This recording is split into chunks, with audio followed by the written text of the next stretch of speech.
Welcome students. ਸਮਾਜਿਕ ਅਧਿਐਨ ਵਿਸ਼ੇ ਵਿੱਚ ਅਸੀਂ ਇਤਿਹਾਸ ਵਾਲਾ ਪੋਰਸ਼ਨ ਕਰ ਰਹੇ ਹਾਂ। ਇਹਦੇ ਵਿੱਚ ਸਾਡਾ ਅਗਲਾ ਲੈਸਨ ਆ ਦ ਫਸਟ ਫਾਰਮਰਸ ਐਂਡ ਹਰਡਰਸ, ਪਹਿਲੇ ਕਿਸਾਨ ਤੇ ਚਰਵਾਹੇ। 3rd ਨੰਬਰ ਵਾਲਾ ਟੌਪਿਕ ਆ ਸਾਡਾ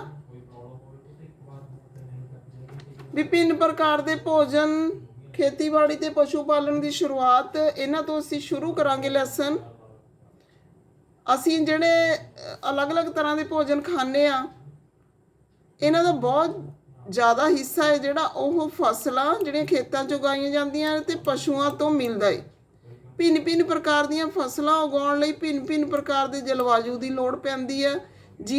ਜਿਸ ਤਰ੍ਹਾਂ ਚੌਲਾਂ ਦੀ ਖੇਤੀ ਲਈ ਕਣਕ ਜਾਂ ਜੌਂ ਦੀ ਤੁਲਨਾ ਵਿੱਚ ਜ਼ਿਆਦਾ ਪਾਣੀ ਦੀ ਜ਼ਰੂਰਤ ਪੈਂਦੀ ਹੈ। ਇਸ ਲਈ ਅਸੀਂ ਦੇਖਦੇ ਹਾਂ ਕਿ ਕਿਸਾਨ ਜਿਹੜੇ ਨੇ ਉਹ ਵਿਸ਼ੇਸ਼ ਫਸਲ ਵਿਸ਼ੇਸ਼ ਖੇਤਰਾਂ ਵਿੱਚ ਹੀ ਉਗਾਉਂਦੇ ਨੇ। ਇਹੀ ਨਹੀਂ, ਪਸ਼ੂਆਂ ਨੂੰ ਵੀ ਆਪਣੇ ਅਨੁਕੂਲ ਵਾਤਾਵਰਣ ਦੀ ਜ਼ਰੂਰਤ ਪੈਂਦੀ ਹੈ। ਜੇ ਅਸੀਂ ਦੇਖੀਏ ਤਾਂ ਸੁੱਕੀ ਤੇ ਪਹਾੜੀ ਜਲਵਾਯੂ ਵਿੱਚ ਮਵੇਸ਼ੀਆਂ ਦੀ ਤੁਲਨਾ ਵਿੱਚ ਭੇਡ ਤੇ ਬੱਕਰੀਆਂ ਜ਼ਿਆਦਾ ਆਸਾਨੀ ਨਾਲ ਜੀਵਿਤ ਰਹਿ ਸਕਦੇ ਨੇ। ਖੇਤੀਬਾੜੀ ਤੇ ਪਸ਼ੂ ਪਾਲਣ ਦੀ ਸ਼ੁਰੂਆਤ, ਹੁਣ ਅਸੀਂ ਇਹ ਦੇਖਦੇ ਹਾਂ ਕਿ ਇਹ ਸ਼ੁਰੂਆਤ ਜਿਹੜੀ ਕਿਵੇਂ ਹੋਈ। ਦੁਨੀਆ ਦੀ ਜਲਵਾਯੂ ਬਦਲ ਰਹੀ ਹੈ, ਨਾਲ ਹੀ ਮਨੁੱਖ ਜਿਨ੍ਹਾਂ ਦੀਆਂ ਬਨਸਪਤੀਆਂ ਤੇ ਪਸ਼ੂਆਂ ਦਾ ਭੋਜਨ ਦੇ ਰੂਪ ਵਿੱਚ ਇਸਤੇਮਾਲ ਕਰਦਾ ਸੀ ਉਹ ਵੀ ਬਦਲ ਰਹੇ ਹਨ। ਲੋਕਾਂ ਦਾ ਧਿਆਨ ਕੁਝ ਹੋਰ ਗੱਲਾਂ ਵੱਲ ਜਾ ਰਿਹਾ ਹੈ, ਜਿਵੇਂ ਖਾਣਯੋਗ ਬਨਸਪਤੀਆਂ ਕਿੱਥੇ ਮਿਲ ਸਕਦੀਆਂ ਨੇ। ਬੀਜ ਆਪਣੀ ਟਾਹਣੀ ਤੋਂ ਟੁੱਟ ਕੇ ਡਿੱਗਦੇ ਨੇ ਤੇ ਡਿੱਗੇ ਬੀਜਾਂ ਦਾ ਅੰਕੁਰਨ ਤੇ ਉਹਨਾਂ ਦੇ ਪੌਦਿਆਂ ਦਾ ਨਿਕਲਣਾ ਆਦਿ। ਇਸ ਤਰ੍ਹਾਂ ਉਹਨਾਂ ਦੇ ਪੌਦਿਆਂ ਦੀ ਦੇਖਭਾਲ ਕਰਨੀ ਸ਼ੁਰੂ ਕਰ ਦਿੱਤੀ ਹੋਵੇਗੀ। ਪੰਛੀਆਂ ਅਤੇ ਜਾਨਵਰਾਂ ਤੋਂ ਪੌਦਿਆਂ ਦੀ ਸੁਰੱਖਿਆ ਕੀਤੀ ਹੋਵੇਗੀ। ਅਸੀਂ ਪਿਛਲੇ ਟਾਈਮ ਦੀ ਗੱਲ ਕਰਦੇ ਹਾਂ ਜਦੋਂ ਤੋਂ ਇਹ ਸ਼ੁਰੂਆਤ ਹੋਈ ਆ, ਤਾਂ ਕਿ ਉਹ ਠੀਕ ਤਰ੍ਹਾਂ ਨਾਲ ਵੱਧ ਸਕਣ ਤੇ ਬੀਜ ਪੱਕ ਸਕਣ। ਇਸ ਪ੍ਰਕਾਰ ਉਹ ਹੌਲੀ ਕਿਸਾਨ ਬਣ ਗਏ ਹੋਣਗੇ। ਤਾਂ ਇੱਥੇ ਸਾਡਾ ਇਤਿਹਾਸ ਆ ਜਿਹਦੇ ਵਿੱਚ ਅਸੀਂ ਪਸ਼ੂਆਂ ਤੇ ਫਸਲਾਂ ਦੀ ਗੱਲ ਕਰ ਰਹੇ ਹਾਂ। ਤਾਂ ਕਿਸਾਨ ਜਿਹੜੇ ਇਸ ਤਰ੍ਹਾਂ ਕਹਿੰਦੇ ਹੋਂਦ 'ਚ ਆਏ ਨੇ ਜਦੋਂ ਜਿਹੜੇ ਆਦੀ ਮਾਨਵ ਸੀਗੇ ਉਹਨਾਂ ਨੇ ਹੌਲੀ ਫਸਲ ਉਗਾਉਣੀ ਸ਼ੁਰੂ ਕਰ ਦਿੱਤੀ। ਇਸੇ ਤਰ੍ਹਾਂ ਲੋਕਾਂ ਨੇ ਆਪਣੇ ਘਰਾਂ ਦੇ ਨੇੜੇ ਤੇੜੇ ਚਾਰਾ ਰੱਖ ਕੇ ਜਾਨਵਰਾਂ ਨੂੰ ਆਕਰਸ਼ਿਤ ਕਰਕੇ ਉਹਨਾਂ ਨੂੰ ਪਾਲਤੂ ਬਣਾਇਆ ਹੋਵੇਗਾ। ਸਭ ਤੋਂ ਪਹਿਲਾਂ ਜਿਸ ਜੰਗਲੀ ਜਾਨਵਰ ਨੂੰ ਪਾਲਤੂ ਬਣਾਇਆ ਗਿਆ ਉਹ ਕੁੱਤੇ ਦਾ ਜੰਗਲੀ ਪੂਰਵਜ ਸੀ। ਹੌਲੀ ਲੋਕ ਭੇਡ, ਬੱਕਰੀ, ਗਾਂ, ਸੂਰ ਵਰਗੇ ਜਾਨਵਰਾਂ ਨੂੰ ਆਪਣੇ ਘਰਾਂ ਦੇ ਨੇੜੇ ਆਉਣ ਨੂੰ ਉਤਸ਼ਾਹਿਤ ਕਰਨ ਲੱਗੇ। ਅਜਿਹੇ ਜਾਨਵਰ ਝੁੰਡ ਵਿੱਚ ਰਹਿੰਦੇ ਜ਼ਿਆਦਾਤਰ ਘਾਹ ਖਾਂਦੇ ਸਨ। ਅਕਸਰ ਲੋਕ ਹੋਰ ਜੰਗਲੀ ਜਾਨਵਰਾਂ ਨੂੰ ਆਕਰਮਣ ਤੋਂ ਇਹਨਾਂ ਦੀ ਸੁਰੱਖਿਆ ਕਰਦੇ ਸਨ। ਇਸ ਤਰ੍ਹਾਂ ਹੌਲੀ ਉਹ ਪਸ਼ੂ ਪਾਲਕ ਬਣ ਗਏ ਹੋਣਗੇ। ਤਾਂ ਇਹ ਪਸ਼ੂ ਪਾਲਣ ਤੇ ਖੇਤੀ ਦਾ ਜਿਹੜੀ ਧੰਦੇ ਦੀ ਸ਼ੁਰੂਆਤ ਆ ਉਹ ਗੱਲ ਕੀਤੀ ਗਈ ਆ। ਇਸ ਤੋਂ ਬਾਅਦ ਅਸੀਂ ਕਹਾਂਗੇ ਇੱਕ ਨਵੀਂ ਜੀਵਨ ਸ਼ੈਲੀ। ਬਾਅਦ 'ਚ ਕੀ ਹੋਇਆ, ਕਿਸੇ ਪੌਦੇ ਦੇ ਬੀਜ ਨੂੰ ਬੀਜ ਕੇ ਦੇਖੋ ਤਾਂ ਤੁਸੀਂ ਦੇਖੋਗੇ ਕਿ ਇਸ ਨੂੰ ਵਿਕਸਿਤ ਹੋਣ ਵਿੱਚ ਕੁਝ ਸਮਾਂ ਲੱਗਦਾ। ਇਸ ਵਿੱਚ ਕੁਝ ਦਿਨ, ਮਹੀਨੇ ਜਾਂ ਫਿਰ ਸਾਲ ਲੱਗ ਸਕਦੇ ਨੇ। ਇਸ ਲਈ ਜਦੋਂ ਲੋਕ ਪੌਦੇ ਉਗਾਉਣ ਲੱਗੇ ਤਾਂ ਉਹਨਾਂ ਦੀ ਦੇਖਭਾਲ ਲਈ ਉਹਨਾਂ ਨੂੰ ਇੱਕ ਜਗ੍ਹਾ ਤੋਂ ਲੰਬੇ ਸਮੇਂ ਤੱਕ ਰੁਕਣਾ ਪਿਆ। ਬੀਜ ਬੀਜਣ ਤੋਂ ਲੈ ਕੇ ਫਸਲਾਂ ਨੂੰ ਪੱਕਣ ਤੱਕ ਪੌਦਿਆਂ ਦੀ ਸਿੰਚਾਈ ਕਰਨ, ਨਦੀਨ ਹਟਾਉਣ, ਜਾਨਵਰਾਂ ਤੇ ਚਿੜੀਆਂ ਤੋਂ ਉਹਨਾਂ ਦੀ ਸੁਰੱਖਿਆ ਕਰਨ ਵਰਗੇ ਬਹੁਤ ਸਾਰੇ ਕੰਮ ਜਿਹੜੇ ਉਹਨਾਂ ਨੇ ਕਰਨੇ ਪੈਂਦੇ ਸੀਗੇ, ਉਹਨਾਂ ਨੂੰ ਕਰਨੇ ਸਿੱਖ ਲਏ ਉਹਨਾਂ ਨੇ। ਵਾਢੀ ਦੇ ਬਾਅਦ ਅਨਾਜ ਦਾ ਉਪਯੋਗ ਤੇ ਸੰਭਾਲ ਕੇ ਰੱਖਣਾ, ਇਹ ਚੀਜ਼ਾਂ ਵੀ ਉਹਨਾਂ ਨੇ ਸਿੱਖ ਲਈਆਂ ਹੌਲੀ।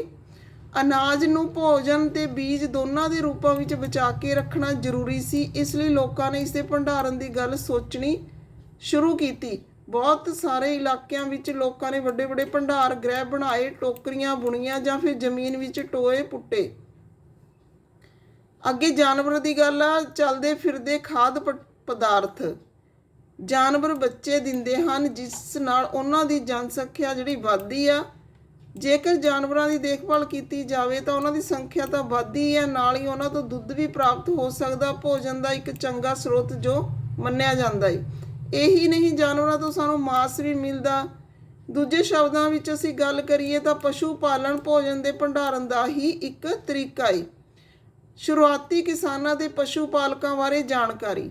ਅਸਲ ਵਿੱਚ ਕੁਝ ਵਿਸ਼ੇਸ਼ ਸਥਾਨ ਕਿਸਾਨਾਂ ਅਤੇ ਪਸ਼ੂ ਪਾਲਕਾਂ ਦੀਆਂ ਬਸਤੀਆਂ ਸਨ ਜਾਂ ਨਹੀਂ, ਇਹਨਾਂ ਨੂੰ ਜਾਂਚਣ ਲਈ ਵਿਗਿਆਨਕ ਖੁਦਾਈ ਵਿੱਚ ਮਿਲੇ ਪੌਦਿਆਂ ਤੇ ਪਸ਼ੂਆਂ ਦੀਆਂ ਹੱਡੀਆਂ ਦੇ ਨਮੂਨਿਆਂ ਦਾ ਅਧਿਐਨ ਕਰਦੇ ਹਨ। ਇਹਨਾਂ ਵਿੱਚੋਂ ਸਭ ਤੋਂ ਰੌਚਕ ਜਲੇ ਹੋਏ ਅਨਾਜ ਦੇ ਦਾਣਿਆਂ ਦੇ ਅਵਸ਼ੇਸ਼ ਹਨ। ਅਜਿਹਾ ਲੱਗਦਾ ਹੈ ਕਿ ਇਹ ਗਲਤੀ ਨਾਲ ਜਾਂ ਫਿਰ ਜਾਣ-ਬੁੱਝ ਕੇ ਜਲਾਏ ਗਏ ਹੋਣਗੇ। ਵਿਗਿਆਨਕ ਇਹਨਾਂ ਅਨਾਜ ਦੇ ਦਾਣਿਆਂ ਦੀ ਪਹਿਚਾਣ ਕਰ ਰਹੇ ਹਨ। ਇਸ ਤਰ੍ਹਾਂ ਸਾਨੂੰ ਪਤਾ ਲੱਗਦਾ ਹੈ ਕਿ ਇਸ ਉਪ ਮਹਾਦੀਪ ਦੇ ਵਿਭਿੰਨ ਭਾਗਾਂ ਵਿੱਚ ਬਹੁਤ ਸਾਰੀਆਂ ਫਸਲਾਂ ਉਗਾਈਆਂ ਜਾਂਦੀਆਂ ਰਹੀਆਂ ਹੋਣਗੀਆਂ। ਵਿਗਿਆਨਕ ਭਿੰਨ-ਭਿੰਨ ਜਾਨਵਰਾਂ ਦੀਆਂ ਹੱਡੀਆਂ ਦੀ ਪਹਿਚਾਣ ਵੀ ਕਰ ਰਹੇ ਹਨ। ਸਥਾਈ ਜੀਵਨ ਵੱਲ ਪੁਰਾਤੱਤਵ ਮਾਹਿਰਾਂ ਨੂੰ ਕੁਝ ਪੁਰਾਸਥਲਾਂ ਤੇ ਝੌਂਪੜੀਆਂ ਘਰਾਂ ਦੇ ਨਿਸ਼ਾਨ ਮਿਲੇ ਨੇ, ਜਿਵੇਂ ਕਿ ਬੁਰਜੋਹਮ ਵਰਤਮਾਨ ਜਿਹੜਾ ਕਸ਼ਮੀਰ ਵਿੱਚ ਆ ਦੇ ਲੋਕ ਗੱਡੇ ਥੱਲੇ ਘਰ ਬਣਾਉਂਦੇ ਸਨ, ਜਿਨ੍ਹਾਂ ਨੂੰ ਗਰਤਵਾਸ ਕਿਹਾ ਜਾਂਦਾ। ਇਹਨਾਂ ਵਿੱਚ ਉਤਰਨ ਦੇ ਲਈ ਪੌੜੀਆਂ ਹੁੰਦੀਆਂ ਸਨ। ਇਸ ਨਾਲ ਉਹਨਾਂ ਨੂੰ ਠੰਡ ਦੇ ਮੌਸਮ ਵਿੱਚ ਸੁਰੱਖਿਆ ਮਿਲਦੀ ਹੋਵੇਗੀ। ਪੁਰਾਤੱਤਵ ਮਾਹਿਰਾਂ ਨੂੰ ਝੌਂਪੜੀਆਂ ਦੇ ਅੰਦਰ ਬਾਹਰ ਦੋਨਾਂ ਥਾਵਾਂ 'ਤੇ ਅੱਗ ਜਲਾਉਣ ਦੀਆਂ ਥਾਵਾਂ ਮਿਲੀਆਂ ਨੇ। ਅਜਿਹਾ ਲੱਗਦਾ ਕਿ ਮੌਸਮ ਦੇ ਅਨੁਸਾਰ ਲੋਕ ਘਰ ਦੇ ਅੰਦਰ ਜਾਂ ਬਾਹਰ ਖਾਣਾ ਪਕਾਉਂਦੇ ਹੋਣਗੇ। ਬਹੁਤ ਸਾਰੀਆਂ ਥਾਵਾਂ 'ਤੇ ਪੱਥਰ ਦੇ ਔਜ਼ਾਰ ਵੀ ਮਿਲੇ ਹਨ। ਇਹਨਾਂ ਵਿੱਚੋਂ ਅਜਿਹੇ ਹਨ ਜੋ ਪੂਰਾ ਪਾਸ਼ਾਣ ਯੁਗੀਨ ਔਜ਼ਾਰਾਂ ਤੋਂ ਵੱਖ ਹਨ, ਇਸ ਲਈ ਇਹਨਾਂ ਨੂੰ ਨਵ ਪਾਸ਼ਾਣ ਯੁੱਗ ਦਾ ਮੰਨਿਆ ਜਾਂਦਾ ਹੈ। ਇਹਨਾਂ ਵਿੱਚ ਉਹ ਹਥਿਆਰ ਵੀ ਹਨ ਜਿਨ੍ਹਾਂ ਦੀ ਧਾਰ ਨੂੰ ਹੋਰ ਜ਼ਿਆਦਾ ਤਿੱਖਾ ਕਰਨ ਲਈ ਉਹਨਾਂ ਦੇ ਪਾਲਿਸ਼ ਚੜ੍ਹਾਈ ਜਾਂਦੀ ਸੀ। ਔਖਲੀ ਤੇ ਮੂਸਲ ਦਾ ਪ੍ਰਯੋਗ ਅਨਾਜ ਤੇ ਬਨਸਪਤੀਆਂ ਤੋਂ ਹੋਰ ਚੀਜ਼ਾਂ ਨੂੰ ਪੀਸਣ ਲਈ ਕੀਤਾ ਜਾਂਦਾ ਹੈ। ਅੱਜ ਹਜ਼ਾਰਾਂ ਸਾਲ ਬਾਅਦ ਵੀ ਔਖਲੀ ਤੇ ਮੂਸਲ ਦਾ ਪ੍ਰਯੋਗ ਅਨਾਜ ਪੀਸਣ ਲਈ ਕੀਤਾ ਜਾਂਦਾ ਹੈ। ਉਸੇ ਤਰ੍ਹਾਂ ਪ੍ਰਾਚੀਨ ਪ੍ਰਸਤਰ ਯੁਗੀਨ ਔਜ਼ਾਰਾਂ ਦਾ ਨਿਰਮਾਣ ਅਤੇ ਪ੍ਰਯੋਗ ਲਗਾਤਾਰ ਹੁੰਦਾ ਰਿਹਾ। ਕੁਝ ਹੱਡੀਆਂ ਤੋਂ ਵੀ ਔਜ਼ਾਰ ਬਣਾਏ ਜਾਂਦੇ ਸਨ। ਪਹਾੜਾਂ ਵਿੱਚ ਰਹਿਣ ਵਾਲੇ ਗੁੱਜਰ ਚਰਵਾਹਾ ਕਬੀਲੇ ਦੇ ਲੋਕ ਲਗਭਗ ਬਹੁਤ ਘੱਟ ਖੇਤੀ ਕਰਦੇ ਹਨ। ਇਹ ਲੋਕ ਜੰਗਲਾਂ ਦੇ ਕਿਨਾਰੇ ਰਹਿੰਦੇ ਨੇ। ਦੁੱਧ, ਘਿਓ ਤੇ ਮਵੇਸ਼ੀਆਂ ਤੋਂ ਮਿਲਣ ਵਾਲੀਆਂ ਦੂਜੀਆਂ ਚੀਜ਼ਾਂ ਵੇਚ ਕੇ ਆਪਣਾ ਪੇਟ ਪਾਲਣਾ ਕਰਦੇ ਹਨ। ਉਹਨਾਂ ਦੇ ਪਰਿਵਾਰ ਜੰਗਲਾਂ ਦੇ ਕਿਨਾਰੇ ਛੋਟੇ-ਛੋਟੇ ਪਿੰਡਾਂ ਵਿੱਚ ਰਹਿੰਦੇ ਸਨ, ਜਿੱਥੇ ਉਹ ਥੋੜ੍ਹੀ ਬਹੁਤ ਜ਼ਮੀਨ 'ਤੇ ਖੇਤੀ ਕਰਦੇ ਸਨ। ਉਹਨਾਂ ਦੇ ਪਰਿਵਾਰ ਬਹੁਤ ਵੱਡੇ ਹੁੰਦੇ ਸਨ। ਉਹਨਾਂ ਵਿੱਚੋਂ 2-3 ਲੋਕ ਜੰਗਲਾਂ ਵਿੱਚ ਜਾਨਵਰ ਚਰਾਉਂਦੇ ਸਨ, ਜਦਕਿ ਬਾਕੀ ਖੇਤ ਸੰਭਾਲਦੇ ਸਨ। ਬਸਤੀਵਾਦ ਸ਼ਾਸਨ ਦੌਰਾਨ ਚਰਵਾਹਾਂ ਦੀ ਜ਼ਿੰਦਗੀ ਵਿੱਚ ਕਾਫੀ ਬਦਲਾਅ ਆਏ। ਉਹਨਾਂ ਦੇ ਚਰਗਾਹ ਸਿਮਟ ਗਏ। ਇੱਧਰ ਉੱਧਰ ਆਉਣ ਜਾਣ 'ਤੇ ਬੰਦਿਸ਼ਾਂ ਲੱਗੀਆਂ। ਉਹਨਾਂ ਤੋਂ ਜੋ ਲਗਾਨ ਲਿਆ ਜਾਂਦਾ ਸੀ ਉਸ ਵਿੱਚ ਵੀ ਵਾਧਾ ਹੋਇਆ। ਖੇਤੀ ਵਿੱਚ ਉਹਨਾਂ ਦਾ ਹਿੱਸਾ ਘਟਣ ਲੱਗਾ। ਉਹਨਾਂ ਦੇ ਵਿਵਸਾਏ ਅਤੇ ਹੁਨਰਾਂ 'ਤੇ ਵੀ ਮਾੜਾ ਪ੍ਰਭਾਵ ਪਿਆ। ਇਹਨਾਂ ਦੇ ਕਾਰਨ ਚਰਾਗਾਹਾਂ ਦੀ ਗੰਭੀਰ ਕਮੀ ਪੈਦਾ ਹੋ ਗਈ। ਜਿਵੇਂ ਜਿਵੇਂ ਜ਼ਿਆਦਾ ਤੋਂ ਜ਼ਿਆਦਾ ਚਰਾਗਾਹਾਂ ਨੂੰ ਸਰਕਾਰੀ ਖੇਤਰਾਂ ਵਿੱਚ ਲੈ ਕੇ ਉਹਨਾਂ ਨੂੰ ਖੇਤਾਂ ਵਿੱਚ ਬਦਲਿਆ ਜਾਣ ਲੱਗਾ, ਚਰਾਗਾਹਾਂ ਦੇ ਲਈ ਉਪਲਬਧ ਇਲਾਕਾ ਘਟਣ ਲੱਗਾ। ਇਸੇ ਤਰ੍ਹਾਂ ਜੰਗਲਾਂ ਦੇ ਆਕਰਸ਼ਣ ਦਾ ਇਹ ਨਤੀਜਾ ਹੋਇਆ ਕਿ ਗਡਰੀਏ ਤੇ ਪਸ਼ੂ ਪਾਲਕ ਹੁਣ ਆਪਣੇ ਮਵੇਸ਼ੀਆਂ ਨੂੰ ਜੰਗਲਾਂ ਵਿੱਚ ਪਹਿਲੀ ਜਿਹੀ ਆਜ਼ਾਦੀ ਨਾਲ ਨਹੀਂ ਚਰਾ ਸਕਦੇ ਸਨ। ਇਹਨਾਂ ਬਦਲਾਵਾਂ ਤੇ ਚਰਵਾਹਿਆਂ ਦੀ ਪ੍ਰਤੀਕਿਰਿਆ ਕਈ ਰੂਪਾਂ ਵਿੱਚ ਸਾਹਮਣੇ ਆਈ। ਕੁਝ ਚਰਵਾਹਿਆਂ ਨੇ ਤਾਂ ਆਪਣੇ ਜਾਨਵਰਾਂ ਦੀ ਸੰਖਿਆ ਹੀ ਘੱਟ ਕਰ ਦਿੱਤੀ। ਕੁਝ ਚਰਵਾਹਿਆਂ ਨੇ ਨਵੇਂ-ਨਵੇਂ ਚਰਗਾਹ ਲੱਭਣੇ ਸ਼ੁਰੂ ਕਰ ਦਿੱਤੇ।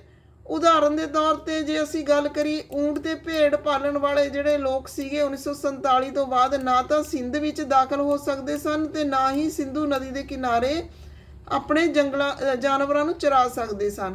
ਭਾਰਤ ਅਤੇ ਪਾਕਿਸਤਾਨ ਦੇ ਵਿੱਚ ਖਿੱਚ ਦਿੱਤੀ ਗਈ ਇੱਕ ਨਵੀਂ ਸੀਮਾ ਰੇਖਾ ਨੇ ਉਹਨਾਂ ਨੂੰ ਉਸ ਤਰਫ ਜਾਣ ਤੋਂ ਵੀ ਰੋਕ ਦਿੱਤਾ। ਹੁਣ ਉਹ ਹਰਿਆਣਾ ਦੇ ਖੇਤਾਂ ਵੱਲ ਜਾਣ ਲੱਗੇ, ਜਿੱਥੇ ਫਸਲਾਂ ਦੀ ਵਾਢੀ ਦੇ ਬਾਅਦ ਖਾਲੀ ਪਏ ਖੇਤਾਂ ਵਿੱਚ ਉਹ ਆਪਣੇ ਮਵੇਸ਼ੀਆਂ ਨੂੰ ਚਰਾ ਸਕਦੇ ਹਨ। ਸਮਾਂ ਗੁਜ਼ਰਨ ਦੇ ਨਾਲ ਕੁਝ ਧਨੀ ਚਰਵਾਹੇ ਜ਼ਮੀਨ ਖਰੀਦ ਕੇ ਇੱਕ ਜਗ੍ਹਾ ਬਸ ਕੇ ਰਹਿਣ ਲੱਗੇ। ਇਹਨਾਂ ਵਿੱਚੋਂ ਕੁਝ ਨਿਯਮਿਤ ਰੂਪ ਨਾਲ ਖੇਤੀ ਕਰਨ ਲੱਗੇ, ਜਦਕਿ ਕੁਝ ਵਪਾਰ ਕਰਨ ਲੱਗੇ। ਜਿਨ੍ਹਾਂ ਚਰਵਾਹਿਆਂ ਕੋਲ ਪੈਸਾ ਨਹੀਂ ਸੀ, ਉਹਨਾਂ ਨੇ ਵਿਆਜ ਤੇ ਕਰਜ਼ ਲੈ ਕੇ ਦਿਨ ਕੱਟਣੇ ਸ਼ੁਰੂ ਕਰ ਦਿੱਤੇ। ਇਸ ਚੱਕਰ ਵਿੱਚ ਬਹੁਤਿਆਂ ਦੇ ਮਵੇਸ਼ੀ ਵੀ ਹੱਥੋਂ ਜਾਂਦੇ ਰਹੇ। ਉਹ ਮਜ਼ਦੂਰ ਬਣ ਕੇ ਰਹਿ ਗਏ। ਹੁਣ ਖੇਤਾਂ ਜਾਂ ਛੋਟੇ-ਮੋਟੇ ਕਸਬਿਆਂ ਵਿੱਚ ਮਜ਼ਦੂਰੀ ਕਰਦੇ ਦਿਖਾਈ ਦਿੰਦੇ ਹਨ।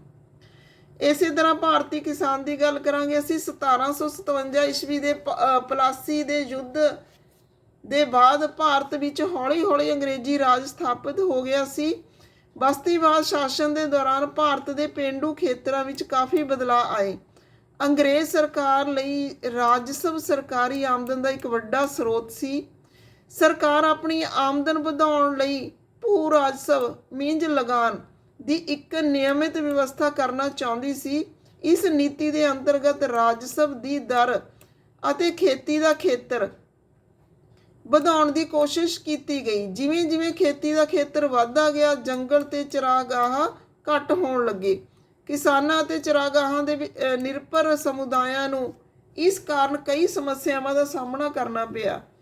ਅੰਗਰੇਜ਼ੀ ਰਾਜ ਦੇ ਕਾਨੂੰਨਾਂ ਦੇ ਅੰਤਰਗਤ ਹੁਣ ਕਿਸਾਨ ਜੰਗਲਾਂ ਦਾ ਮਨਚਾਹਾ ਪ੍ਰਯੋਗ ਨਹੀਂ ਕਰ ਸਕਦੇ ਸਨ। ਸਰਕਾਰ ਨੇ ਜੰਗਲ ਤੇ ਹੋਰ ਪ੍ਰਾਕਿਰਤਿਕ ਸੰਸਾਧਨਾਂ ਦੇ ਉਪਯੋਗ ਤੇ ਕਈ ਤਰ੍ਹਾਂ ਦੀਆਂ ਪਾਬੰਦੀਆਂ ਲਗਾ ਦਿੱਤੀਆਂ। ਕਿਸਾਨਾਂ ਤੇ ਲਗਾਨ ਜਮ੍ਹਾਂ ਕਰਾਉਣ ਦਾ ਦਬਾਅ ਹਮੇਸ਼ਾ ਬਣਿਆ ਰਹਿੰਦਾ ਸੀ। ਬਸਤੀਵਾਦ ਕਾਲ ਦੇ ਦੌਰਾਨ ਭਾਰਤ ਦੇ ਪੇਂਡੂ ਖੇਤਰਾਂ ਨੇ ਵਿਸ਼ਵ ਬਾਜ਼ਾਰ ਦੀ ਮੰਗ ਦੇ ਅਨੁਸਾਰ ਕਈ ਨਵੀਆਂ ਫਸਲਾਂ ਨੂੰ ਉਗਾਉਣਾ ਸ਼ੁਰੂ ਕਰ ਦਿੱਤਾ। 19ਵੀਂ ਸਦੀ ਦੇ ਆਰੰਭਿਕ ਸਾਲਾਂ ਵਿੱਚ ਨੀਲ ਜਿਹੀ ਵਿਵਸਾਇਕ ਫਸਲਾਂ ਦੀ ਖੇਤੀ ਇਸੇ ਅੰਤਰਰਾਸ਼ਟਰੀ ਬਾਜ਼ਾਰ ਦੀ ਮੰਗ ਦੇ ਪ੍ਰਮਾਣ ਸਰੂਪ ਸ਼ੁਰੂ ਕੀਤੀ ਗਈ।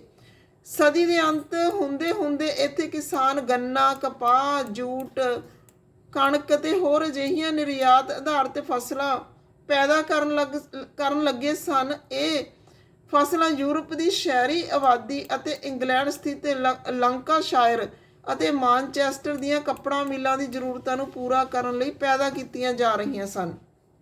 ਕਿਸਾਨਾਂ ਨੂੰ ਅਫੀਮ ਦੀ ਖੇਤੀ ਲਈ ਪੇਸ਼ਗੀ ਰਕਮ ਦਿੱਤੀ ਜਾਂਦੀ ਸੀ।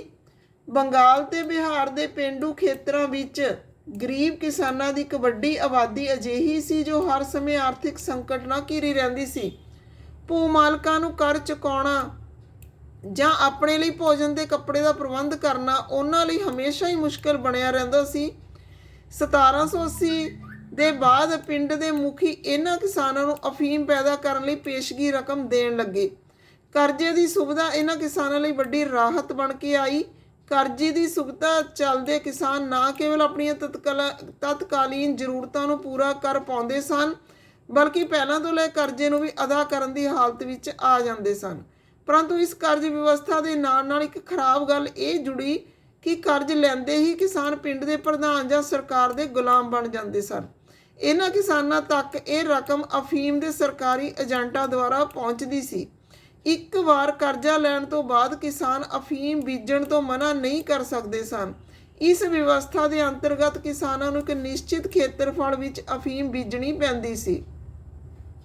ਫਸਲ ਦੀ ਵਾਢੀ ਅਫੀਮ ਦੇ ਏਜੰਟਾਂ ਦੁਆਰਾ ਕੀਤੀ ਜਾਂਦੀ ਸੀ। ਕੋਈ ਵੀ ਕਿਸਾਨ ਇਸ ਜ਼ਮੀਨ ਤੇ ਦੂਜੀ ਫਸਲ ਨਹੀਂ ਉਗਾ ਸਕਦਾ ਸੀ। ਉਸ ਨੂੰ ਇਸ ਫਸਲ ਨੂੰ ਕਿਤੇ ਹੋਰ ਵੇਚਣ ਦੀ ਆਜ਼ਾਦੀ ਵੀ ਨਹੀਂ ਸੀ। ਨਾਲ ਹੀ ਫਸਲ ਦੇ ਮੁੱਲ ਏਜੰਟਾਂ ਦੁਆਰਾ ਤੈਅ ਕੀਤੇ ਜਾਂਦੇ ਸਨ ਤੇ ਇਹ ਮੁੱਲ ਹਮੇਸ਼ਾ ਹੀ ਬਹੁਤ ਘੱਟ ਹੁੰਦੇ ਸੀ। ਫਿਰ 1973 ਤੱਕ ਬੰਗਾਲ ਸਰਕਾਰ ਨੇ ਅਫੀਮ ਦੇ ਵਪਾਰ ਤੇ ਕਬਜ਼ਾ ਕਰ ਲਿਆ। ਸਰਕਾਰ ਤੋਂ ਇਲਾਵਾ ਕੋਈ ਬਾਹਰੀ ਵਿਅਕਤੀ ਇਹ ਵਪਾਰ ਨਹੀਂ ਕਰ ਸਕਦਾ ਸੀ। 1820 ਦੇ ਦਹਾਕੇ ਵਿੱਚ ਅੰਗਰੇਜ਼ ਸਰਕਾਰ ਨੇ ਮਹਿਸੂਸ ਕੀਤਾ ਕਿ ਉਹਨਾਂ ਦੇ ਖੇਤਰ ਵਿੱਚ ਅਫੀਮ ਦਾ ਉਤਪਾਦਨ ਘਟਣ ਲੱਗਾ ਹੈ, ਜਦਕਿ ਗੈਰ ਬ੍ਰਿਟਿਸ਼ ਖੇਤਰਾਂ ਵਿੱਚ ਅਫੀਮ ਦੀ ਖੇਤੀ ਖੂਬ ਫਲ ਫੁੱਲ ਰਹੀ ਹੈ। ਮੱਧ ਭਾਰਤ ਅਤੇ ਰਾਜਸਥਾਨ ਵਰਗੇ ਗੈਰ ਬ੍ਰਿਟਿਸ਼ ਖੇਤਰਾਂ ਵਿੱਚ ਅਫੀਮ ਦਾ ਉਤਪਾਦਨ ਜਾਰੀ ਰਿਹਾ। ਇਹਨਾਂ ਖੇਤਰਾਂ ਵਿੱਚ ਸਥਾਨਕ ਵਪਾਰੀ ਕਿਸਾਨਾਂ ਨੂੰ ਵਧੀਆ ਮੁੱਲ ਦਿੰਦੇ ਸਨ। 1820 ਦੇ ਦਹਾਕੇ ਵਿੱਚ ਇਹ ਵਪਾਰੀ ਸ਼ਸਤਰ ਦਲ ਬਲ ਦੀ ਸੁਰੱਖਿਆ ਹੇਠ ਵਪਾਰ ਕਰਦੇ ਸਨ। ਅੰਗਰੇਜ਼ਾਂ ਦੀ ਦ੍ਰਿਸ਼ਟੀ ਵਿੱਚ ਇਹ ਵਪਾਰ ਗੈਰ ਕਾਨੂੰਨੀ ਸੀ। ਉਹ ਇਸ ਨੂੰ ਤਸਕਰੀ ਮੰਨਦੇ ਸਨ, ਇਸ ਤੇ ਰੋਕ ਲਗਾਉਣਾ ਚਾਹੁੰਦੇ ਸਨ। ਸਰਕਾਰ ਅਫੀਮ ਤੇ ਆਪਣਾ ਕਬਜ਼ਾ ਬਣਾਏ ਰੱਖਣਾ ਚਾਹੁੰਦੀ ਸੀ, ਇਸ ਲਈ ਉਸਨੇ ਇਹਨਾਂ ਰਿਆਸਤਾਂ ਵਿੱਚ ਤੈਨਾਤ ਆਪਣੇ ਏਜੰਟਾਂ ਨੂੰ ਇਹਨਾਂ ਵਪਾਰੀਆਂ ਤੋਂ ਅਫੀਮ ਜ਼ਬਤ ਕਰਨ ਦਾ ਅਤੇ ਫਸਲਾਂ ਨੂੰ ਨਸ਼ਟ ਕਰਨ ਦੇ ਆਦੇਸ਼ ਦਿੱਤੇ। ਜਦ ਤੱਕ ਅਫੀਮ ਦਾ ਉਤਪਾਦਨ ਜਾਰੀ ਰਿਹਾ, ਤਦ ਤੱਕ ਬ੍ਰਿਟਿਸ਼ ਸਰਕਾਰ ਕਿਸਾਨਾਂ ਅਤੇ ਸਥਾਨਕ ਵਪਾਰੀਆਂ ਦੇ ਵਿੱਚ ਇਹ ਟਕਰਾਅ ਚੱਲਦਾ ਰਿਹਾ। ਤਾਂ ਇਹ ਸਥਿਤੀ ਸੀਗੀ ਕਿਸਾਨਾਂ ਦੀ, ਚਰਗਾਹਿਆਂ ਦੀ, ਪਸ਼ੂ ਪਾਲਕਾਂ ਦੀ, ਪੁਰਾਣੇ ਟਾਈਮ ਤੋਂ ਲੈ ਕੇ ਅੰਗਰੇਜ਼ਾਂ ਦੇ ਟਾਈਮ ਤੱਕ ਦੀ ਗੱਲ ਕੀਤੀ ਅਸੀਂ। ਤਾਂ ਅੱਜ ਦੀ ਵੀਡੀਓ ਦੇ ਵਿੱਚ ਇੰਨਾ ਹੀ। ਇਹਦੇ MCQ ਕਰਾਂਗੇ ਅਗਲੀ ਵੀਡੀਓ ਦੇ ਵਿੱਚ। Okay, thanks.